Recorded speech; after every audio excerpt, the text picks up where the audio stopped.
নির্বাচনী এলাকার মাননীয় সংসদ সদস্য জনাব কামরুজ্জামান তোতারিক আজাদ, মানুষ প্রশাসক জেলা পরিষদ পঞ্চগড় জনাব সেই জেলা এরিয়ার দায়িত্ব আছেন। বিগত 17 বছর যে ফ্যাসিবাদী সরকার ছিল তারা তো ছিলই, তারা দেশকে লুটপাট করেছে, দেশের ক্ষমতাকে দখল করে রেখেছে, ভুয়া 4টি নির্বাচনের মাধ্যমে তারা জনগণের অধিকার কেড়ে নিয়েছে। এগুলো তো মুক্তিযুদ্ধকে পুঁজি করে, মুক্তিযুদ্ধকে ফেরি করে এখানে একদল লুটেরা তারা তাদের স্বার্থ সিদ্ধি, স্বার্থ হাসিল করেছে।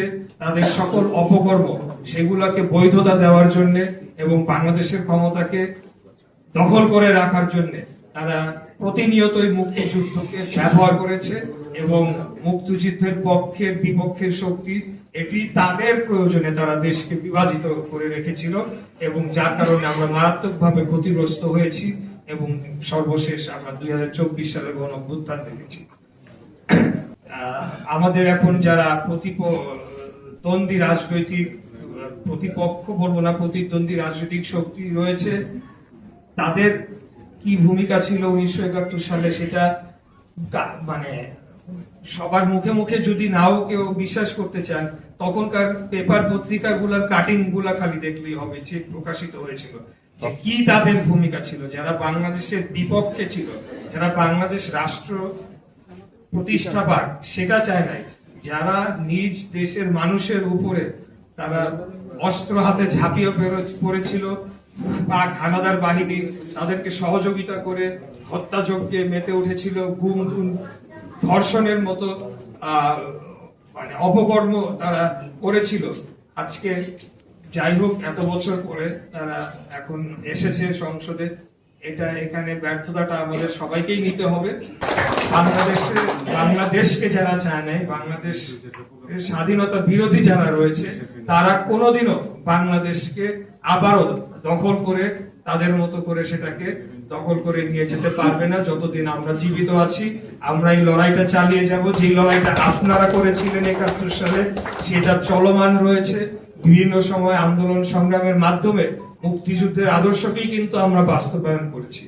জনবাস নির্মাণ করার প্রকল্প সেটি অনুমোদিত এবং এখন পর্যন্ত বাস্তবায়ন হয়েছে 17,000 সামথিং এই আবাসনগুলা নির্মাণ করে বরাদ্দ দেওয়া হয়েছে।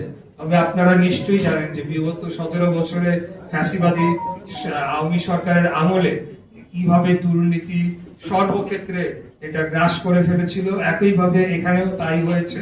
তো আমরা এখন যেটি করতে চাই যে কারা এই বরাদ্দগুলো পেয়েছে, তারা কি প্রকৃত মুক্তিযোদ্ধা কিনা এবং তারা কি এটার প্রাপ্য কিনা সেটা আমরা যেরকম যাচাই বাছাই করতে চাই, সেটার জন্য আমাদেরকে মাঠ প্রশাসনের সর্বোচ্চ সহায়তা লাগবে।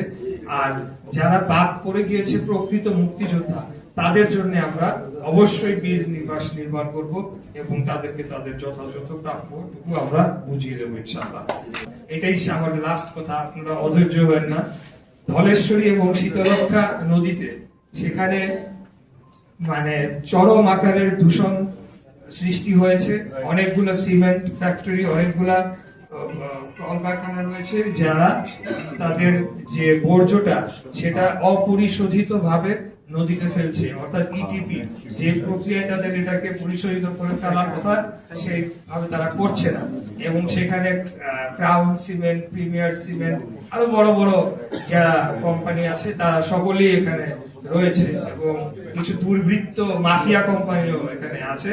তো তাদের ব্যাপারে আমাদের সরকারের খুব স্পষ্ট অবস্থান, পরিষ্কার যে অতীতে যেভাবে খুনি স্বৈরাচারী ফ্যাসিবাদী হাসিনা সরকারের আমলে এই মাফিয়াদেরকে লালন পালন করা হয়েছিল, তার বিনিময়ে তাদের থেকে অর্থ নিয়ে দেশকে দখল করে রাখা হয়েছিল, ভুয়া নির্বাচন, পাতানো নির্বাচন করা হয়েছিল।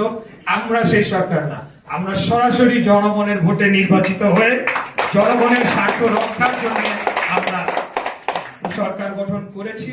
কে কত বড় গ্রুপ কোম্পানি যাই হোক না কেন, বাংলাদেশের প্রচলিত আইন সম্পূর্ণভাবে তাদেরকে মেনে তারপরে তাদেরকে ব্যবসা করতে হবে। সেটার জন্য আমরা পর্যায়ক্রমে যথাযথ কঠোর পদক্ষেপ নেওয়ার মাধ্যমে আমরা এই সমস্যাটা নিরসন করব। সে ওইখানে উপস্থিত আছেন। আর প্রশাসনিক ভাবে যদি একটু সাহায্য করেন এবং এই যেটা ভাঙ্গা চুড়ে এই যাবো এখানে সেই জিনিসটা হলে আমাদের ইউনিয়নের মধ্যেই, তাই আমি বললাম এটা আপনারা 1971 সালে স্বাধীনতা আন্দোলনে যারা মুক্তিযুদ্ধে অংশগ্রহণ করে মরহুম সাদিক হোসেন খোকা ভাই তার শ্রেষ্ঠ সন্তান এইটি আমাদের খোকা ভাইয়ের সাথে আমাদের পরিচিত এবং এই ভাগ একত্র আমাদের এখানে মুক্তিযোদ্ধা কমান্ড কাউন্সিলের মাননীয় কমান্ডার বিভিন্ন উপবৃন্দ সুধী মণ্ডলী আসসালামু আলাইকুম। আপনি জেনে খুশি হবেন আমাদের এখানে